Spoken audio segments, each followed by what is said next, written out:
When innocent American children were being shot in schools, their President Joe Biden was on a long flight back to the United States from Japan following his trip to Asia.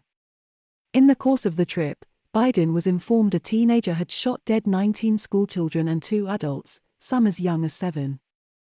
Biden had 17 hours to process the incident, but when he landed he said this, and I quote, "What struck me on that 17 hours flight was the fact that these kinds of mass shootings don't happen anywhere else in the world. Why?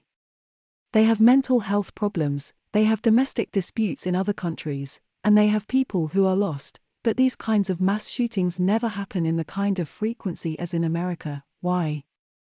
Why are we willing to live with this carnage? Why do we keep letting this happen?" asked Biden. But shouldn't Biden be the one answering these questions after all? He is the president and is responsible for implementing and enforcing the laws of the land and should be the one taking responsibility for the breakdown of the rule of law in America. But instead, he's hiding behind rhetorical questions like why do we keep letting this happen? Back in Tokyo, Biden had a lot to say. He lectured Asia on the rule of law, he preached to Putin on the need for peace, he spoke about law and order in the Indo-Pacific, but what about his own country? Where's the law and order? Where are the rules?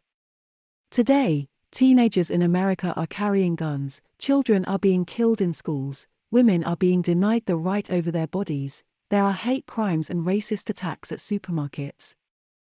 All of these happening in Biden's own country, yet he's busy telling others how to follow rules. Biden's America is one country where you are more likely to be killed by a teenager than a terrorist, and all he has to offer is rhetorics. It's true that America's gun terror is unmatched and doesn't happen anywhere else in the world, but Biden was supposed to be the one fixing this problem, not complaining about it. After all, gun control was at the center of his presidential campaign, and he said he empathized with people, he understood their pain, and pitched himself as the people's president, someone who lost a spouse and even a grown-up son. Many parents in Biden's America are devastated. They sent their kids to school one morning, only to bring their bodies back. It's the worst tragedy and pain any parent can suffer, and it keeps happening to American parents over and over again. What happened in Texas was the 27th school shooting this year, yet Joe Biden still wants to know why. The simple reason is because the Biden administration has failed, and he is at the center of this failure.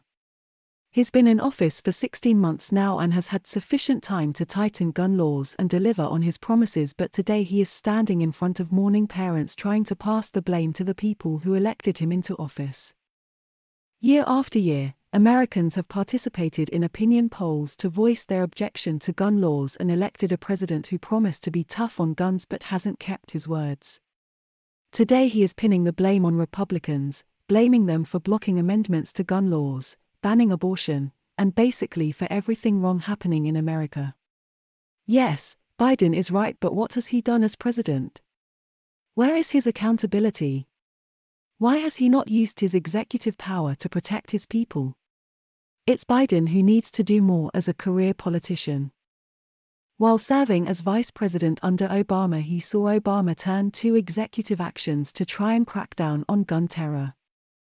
He proposed dozens of executive actions on gun control, and when he ran for office he promised to bring his experience to the table, but today he claims to be helpless, at the mercy of the legislature.